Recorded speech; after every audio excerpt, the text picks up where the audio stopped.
Assalamualaikum warahmatullahi wabarakatuh. Perkenalkan, nama saya Muhammad Zaki Ubaidillah Fitrianto, NIM 017. Video ini dibuat untuk memenuhi tugas mata kuliah Sosiologi Kontemporer, dan saya akan mengajak kalian untuk menyelami praktek dari postkolonialisme.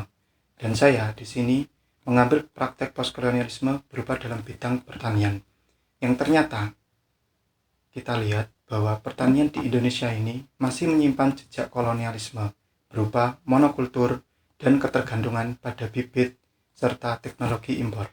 Sebelum itu, saya akan menjelaskan tentang monokultur. Monokultur adalah sistem pertanian yang hanya menanam satu jenis tanaman dalam skala besar. Terus apa kaitannya dengan postkolonialisme?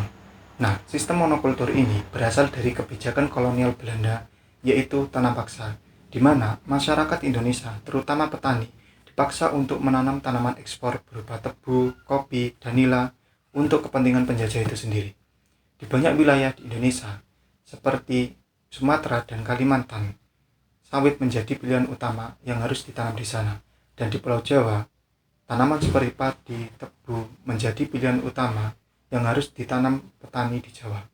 Nah, sistem seperti ini bukan berasal dari lokal, melainkan warisan dari masa kolonial.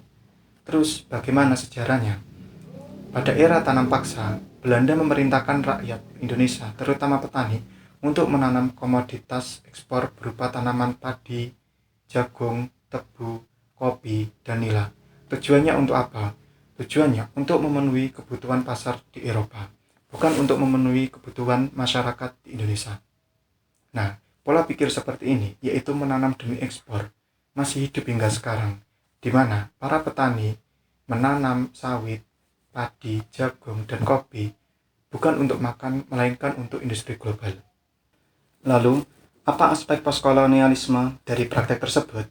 Nah, aspek postkolonialisme ini yang paling nyata dari praktek ini adalah soal agensi, yaitu merujuk kepada kemampuan individu atau agensi itu sendiri untuk melakukan sesuatu secara bebas dan otonom, atau mereka mengerjakan sesuatu karena dideterminasi oleh bagaimana identitas mereka dibentuk.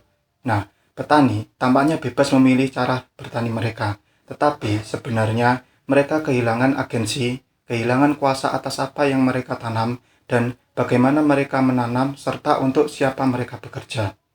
Selain itu, praktek ini juga bisa dibaca melalui konsep subaltern, yaitu kelompok yang kehilangan suara dan kuasa politik dalam menentukan kebijakan yang menyangkut hidup mereka sendiri. Saya melihat praktik monokultur dan ketergantungan pada teknologi pertanian impor bukan sekedar masalah teknis ataupun ekonomi. Ini adalah bentuk kekuasaan yang terselubung, warisan kolonialisme yang menyusup dalam sistem pertanian modern. Petani dipaksa untuk memproduksi sesuai dengan logika kebutuhan pasar global, sementara mereka kehilangan kendali atas tanah mereka, benih, dan bahkan pengetahuan mereka sendiri mengenai pertanian. Nah, ironisnya, di negara agraris seperti Indonesia, petani justru menjadi kelompok yang paling tidak berdaulat atas praktik pertanian. Kenapa?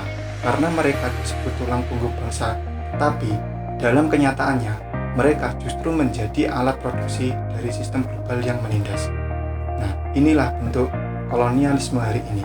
Tidak lagi dengan cambuk dan senapan, tetapi dengan kontrak dagang, bibit hibrida, dan harga pasar yang telah ditentukan oleh pasar luar negeri. Nah, sistem ini merampas agensi petani, melamakan pengetahuan lokal, dan membunuh keberagaman pangan. Sehingga, selama praktik ini berlangsung, saya percaya bahwa kemerdekaan kita masih setengah jalan. Dan bagi saya, ini adalah bentuk ketidakadilan secara struktural yang masih diwariskan kolonialisme. Kita sering bicara soal kemerdekaan, tetapi di ladang-ladang pertanian, kemerdekaan itu terasa semu. Mereka tidak bebas memilih apa yang mereka ingin tanam karena pasar global yang menentukan. Sehingga saya percaya dan penting untuk membangun kembali sistem pertanian lokal yang mandiri dan beragam. Bukan hanya demi ketahanan pangan, tapi juga sebagai bentuk dekolonialisasi dari bawah.